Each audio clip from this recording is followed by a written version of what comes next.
오늘은 출애굽기 4장을 통해서 십보라의 신앙이라는 제목으로 말씀을 나누기를 바랍니다.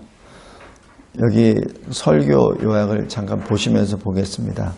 십보라는 하나님의 섭리로 모세를 만납니다. 모세가 40세가 되어서 바로궁을 떠나 미디안 광야로 오죠. 그때 십보라와 함께 있는 7명의 그 여인들을 만나죠. 그래서 양떼에 물을 먹이려고 하는데 목자들이 와서 방해를 하니까 이때 모세가 그 목자들을 내쫓고 그 양무리들에게 물을 먹이고 같이 들어갑니다. 근데 아버지가 미디안 제사장 이드로 아버지가 예상보다 너무 일찍 오니까 어떻게 된 일이냐라고 물었을 때 이 십보라가 자초지정을 설명하죠. 그러니까 그 사람이 어디 있느냐라고 하면서 그 사람을 집으로 영접하죠. 그리고 시간이 지나서 이 십보라는 모세와 결혼을 하게 됩니다. 그런데 이 모세가 십보라와 결혼하고 40년을 같이 삽니다. 그러니까 80세가 됐을 때 이 출애굽 여기 2장에 보면은 3장에 보면은 모세가 그 장인 미디안 제사장 이드로의 양떼를 치더라라고 기록이 나옵니다.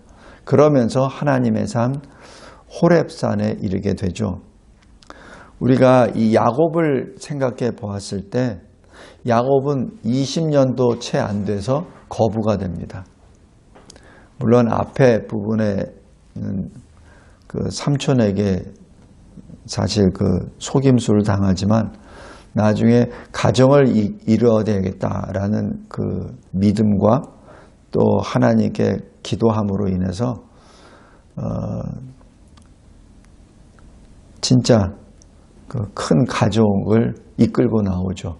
그때 양떼, 소떼, 낙타떼 이 형 에서하고 만났을 때 형에게 예물을 줄 때 그 양을 보면은 야곱의 그 무리가 그 부가 굉장히 크다는 것을 우리가 직감할 수 있습니다.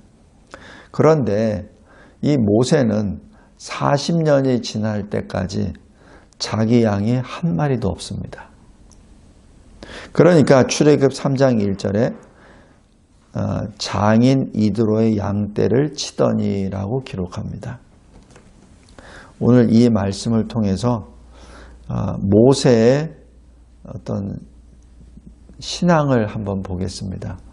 40세에 바로궁을 떠나죠. 그래서 이 히브리서 11장에서는 어떻게 하냐면은 믿음으로 모세는 장성하여 바로의 공주의 아들이라 칭함받기를 거절하고 라고 기록합니다. 그래서 바로가 40세에 바로궁을 떠난 것은 어떤 우연한 사건으로 쫓겨난 것이 아니고 믿음으로 행했다고 여기서 증거합니다. 그러면서 하나님의 백성과 함께 고난받기를 더 좋아했다. 죄악의 낙을 누리는 것보다 하나님의 백성과 같이 고난받기를 더 좋아했다라고 그렇게 고백을 합니다. 그렇다면은 40세에 광야에 나가서 80세까지 모세는 어떤 심정으로 살았겠습니까? 야곱처럼 자기 재산을 늘리려고 자기 가족을 세우려고 40년을 산 게 아닙니다. 이 모세는 하나님 앞에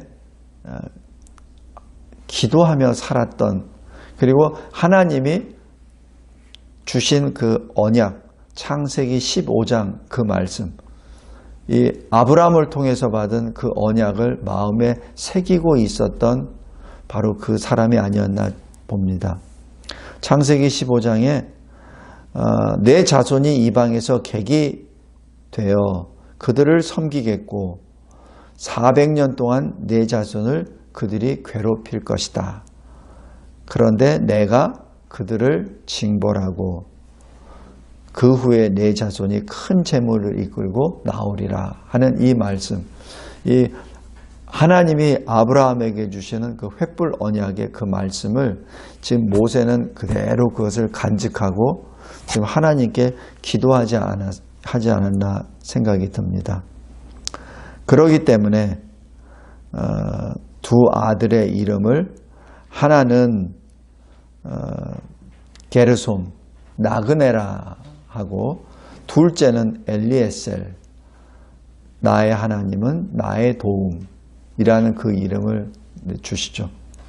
그래서 모세는 신앙으로 계속 이 광야 40년을 살아갑니다. 그러나 십보라는 어떨까요? 십보라는 미디안 제사장의 딸입니다. 그러니까 여호와 하나님을 믿는 사람이 아니죠. 그런데 남편 모세와 40년을 살았다면 십보라에게는 어떤 영적인 상태가 되었겠습니까? 모세와 같이 동행할 수는 없어도 40년 동안 모세가 행한 일들을 봤을 때 십보라에게도 분명히 어떤 그 여호와 하나님을 경외하는 그 마음은 있을 것으로 봅니다. 그 증거가 오늘 여기 본문 4장 25절입니다. 십보라가 갑자기 돌칼을 가져다가 그 아들의 포피를 베고 그리고 할례를 행합니다. 왜냐하면 하나님이 모세를 죽이려고 하시니까. 어떤 모습으로 모세를 죽이려고 하시는지 우리는 알 수 없어요. 그러나 십보라가 죽음 직전에 서 있는 자기 남편 모세를 봤을 때 영적으로 할례다라는 것을 깨닫게 된 거죠. 바로 그 정도로 십보라도 굉장히 영적으로 지금 갈등하고 있는 상태고 아들의 할례 문제에 대하여 지금 모세와 굉장히 많은 그 갈등을 겪고 있지 않나 하는 생각이 듭니다.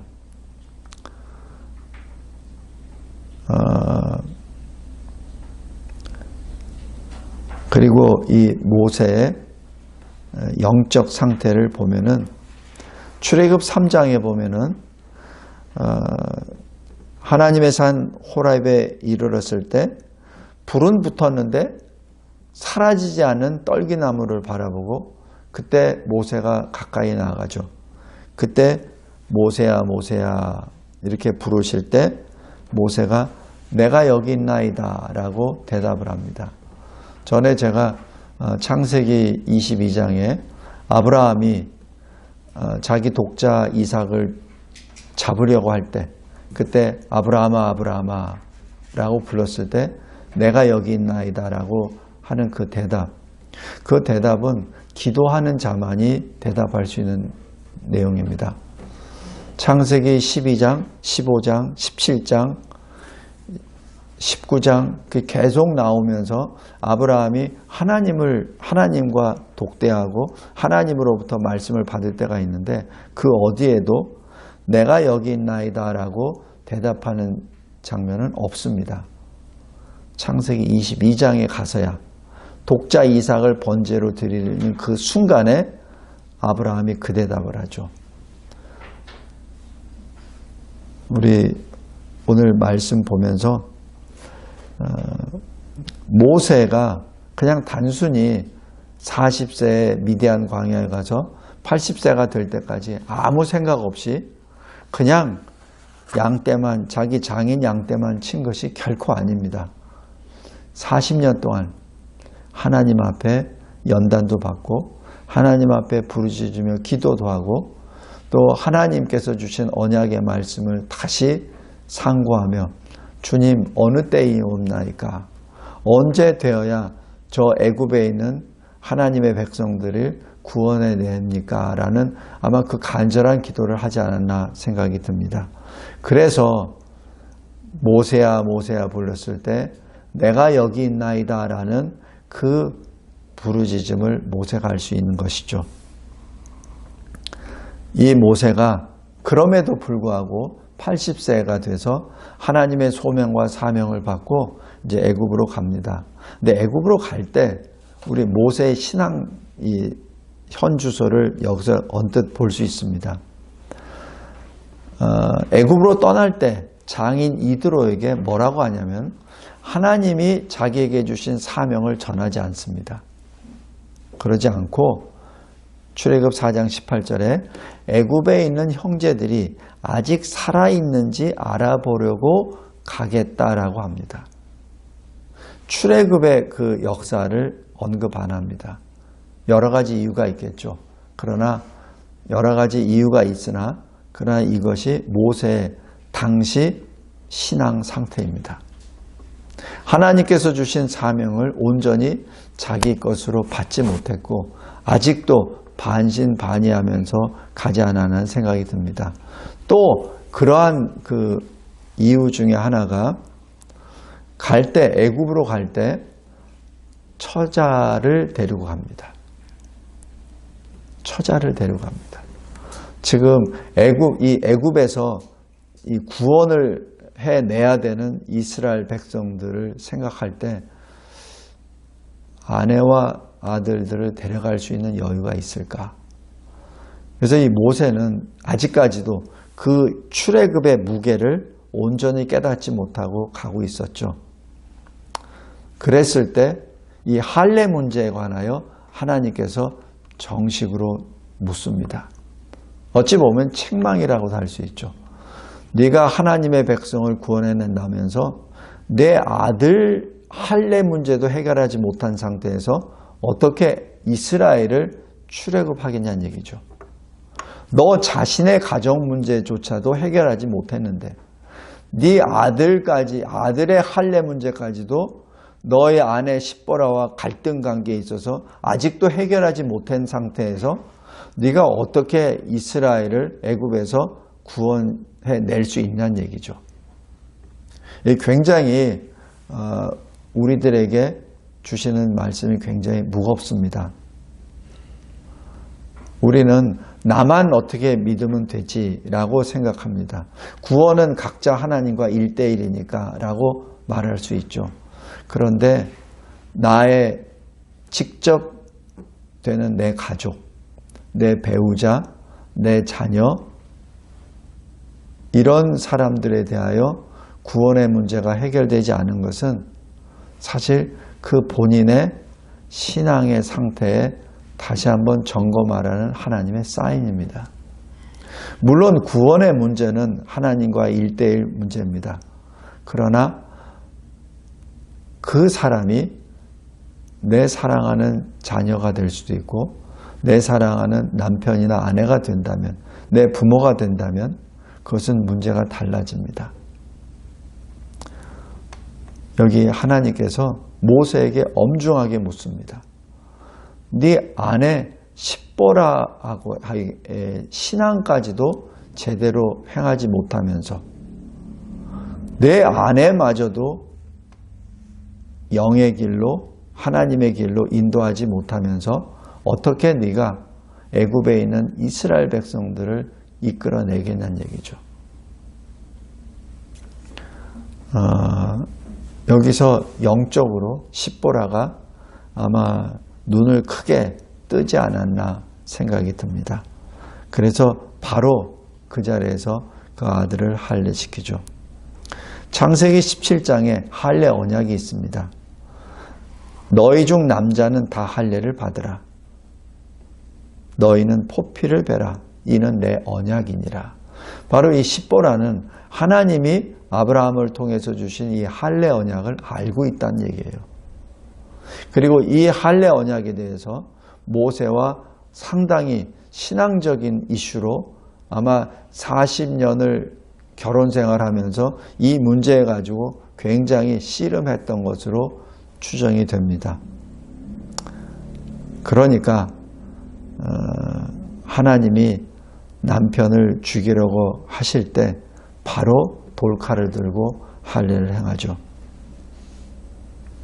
그리고 이 모세는 이 아들과 이 아내를 장인에게 돌려보냅니다. 이 일은 가족여행 가는 게 아니란 얘기죠. 지금 이 일은 그냥 이 시간적으로 어떤 여유 있게 가는 것이 아니라 이건 생명을 걸고 나가는 일이기 때문에 지금 처자를 데리고 갈 수는 없다라고 판단했고 이 다음부터 이제는 이 모세는 출애굽에 주님이 사용하시는 그릇으로 온전히 출애굽에만 집중을 하게 됩니다. 우리도 어떤 일을 할 때 집중할 때가 있잖아요. 그럴 때는 모든 것을 내려놓죠.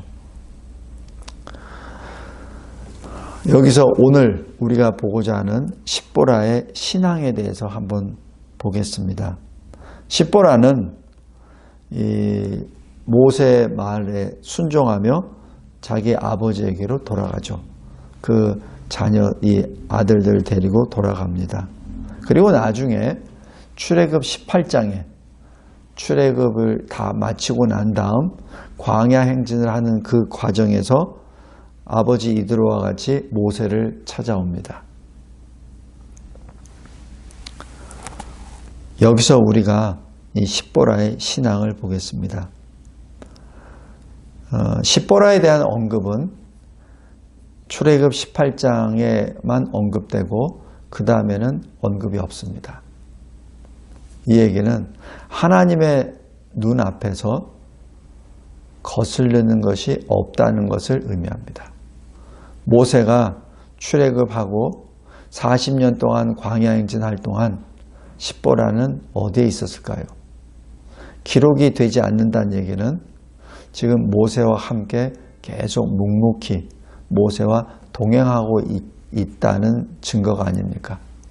만약에 과거의 어떤 모습처럼 모세에게 이건 안 됩니다 라고 말을 했을 때는 기록됐을 거예요. 그리고 모세가 또 이스라엘 백성들과 같이 광야 행진을 어떤 게 하는데 어떤 거기에 부정적인 요소가 있었을 때는 분명히 기록되었을 겁니다. 그러나 아무 내용이 없어요. 그 얘기는 아무 말 없이 모세와 동행했다는 것을 의미합니다. 또 십보라는 돌칼을 가지고 바로 할례를 행할 정도로 비록 이 미디안 광야에서 아들을 할례를 하지 않았지만은 늘 마음속에 영적인 어떤 갈등과 그리고 있었다는 것을 말을 하죠. 그리고 자기 아들을 할례를 시킴으로 이제는 언약 백성임을 스스로 고백합니다.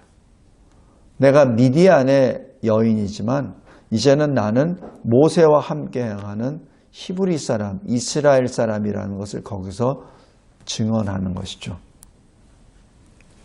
그리고 모세가 출애굽 이후에 전한 그 말씀, 출애굽 때 어떻게 했는지, 애굽 백성들에게 애굽에게 10개 재앙을 내리고 그 다음에 하나님께서 저 홍해 바다를 마른 땅 건너듯이 건너게 하셨고 그 뒤를 쫓아오던 애굽 백성들이 어떻게 죽었다는 것을 지금 전부 다 얘기했겠죠. 그리고 그 광야 행진을 할 동안에 마라에서 쓴물이 달게 되고 그리고 여러 가지 이 환난 가운데 있을 때 하나님께서 도우셨다는 것을 지금 모세가 이드로에게 다 설명을 합니다. 장인에게. 그때 십보라도 들었죠. 그리고 그 십보라는 그 다음부터는 모세와 함께 동행합니다. 장인과 같이 동행하는 것이 아니라 모세와 함께 동행합니다. 그리고 두 아들도 마찬가지 모세와 함께 동행합니다. 이것이 십보라의 신앙입니다. 하나님의 말씀을 간절한 마음으로 받고 이것이 그러한가 하여 날마다 상고하는 베레아의 그 성도들처럼 항상 하나님의 말씀을 붙잡고 항상 모세와 함께 행했었죠. 요한일서 4장에서도 보면은 이 세상에는 진리의 영과 미혹의 영이 있다. 그러니 영들이 하나님께 속하였느냐 안 하였느냐를 분별하라는 얘기죠. 이 십보라도 마찬가지 하나님의 말씀을 모세를 통하여 받았을 때 이 말씀이 하나님으로부터 왔구나라는 것을 마음에 받았을 때는 간절한 마음으로 받고 그 말씀대로 순종의 길을 걸어간 것이죠. 그리고 모세는 어떤 사람이죠? 기도하는 사람입니다. 하나님을 대면해서 친구처럼 하나님과 이야기하고 또 하나님으로부터 응답받고 하는 기도의 사람이에요. 그 기도의 사람의 아내 십보라는 마찬가지 기도하는 사람이죠. 40일 동안 시내산에 올라가서 아무 소식이 없습니다. 그때 십보라는 무엇을 했을까요? 성경에는 아무 말이 없습니다. 그러나 십보라의 어떤 신앙을 봤을 때 십보라도 40일 동안 그대로 기도하지 않았나 생각이 듭니다. 말씀과 기도로 거룩하여져서 모세처럼 하나님께 가까이 나아가 하나님의 뜻을 행함으로 하나님을 기쁘시게 하는 사람이라는 증거를 받게 됩니다. 어떻게? 모세가 행하는데 아무 십보라에 대한 언급이 없습니다. 하나님의 말씀을 듣고 하나님의 언약을 지키며 하나님의 소유됨을 십보라의 남은 여생을 통하여 증거하게 되죠. 거기에는 많은 인내가 있을 겁니다. 그 인내란 요한계시록 14장 12절에 하나님의 계명과 예수에 대한 믿음을 지키는 것이 바로 인내입니다. 그냥 인본주의적인 사고방식으로 이를 꽉 깨물고 견디는 것이 인내가 아니라 그 인내의 근거, 시작은 하나님의 계명과 그 믿음을 지키는 것이죠. 그래서 주님이 요한복음 15장 14절에 내가 명한 대로 행하면 나의 친구라. 말씀을 맺겠습니다. 십보라, 미디안의 한 여인이었습니다. 하나님의 섭리로 모세를 만나고 40년 결혼 생활을 하죠. 물론 처음에는 아들의 할례 문제 때문에 아니면은 하나님의 여호와 하나님에 대한 것에 대하여 약간의 마찰이 있을 수 있습니다.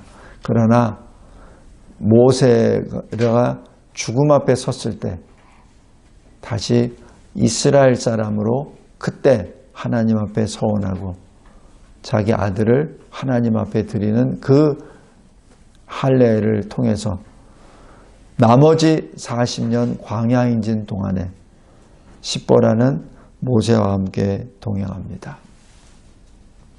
그리고 그 두 아들 게르솜과 엘르아살은 레위 지파의 고핫 자손의 족장으로 나중에 남게 되죠. 우리 역대상 23장 한번 보겠습니다. 역대상 23장.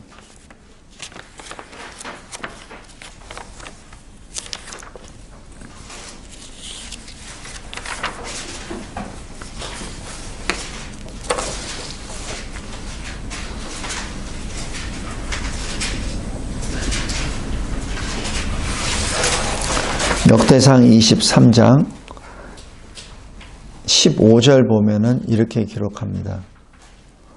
모세의 아들은 게르솜과 엘리에셀이라. 게르솜은 나그네라는 뜻이요, 엘리에셀은 나의 하나님, 나의 도움이라는 뜻입니다.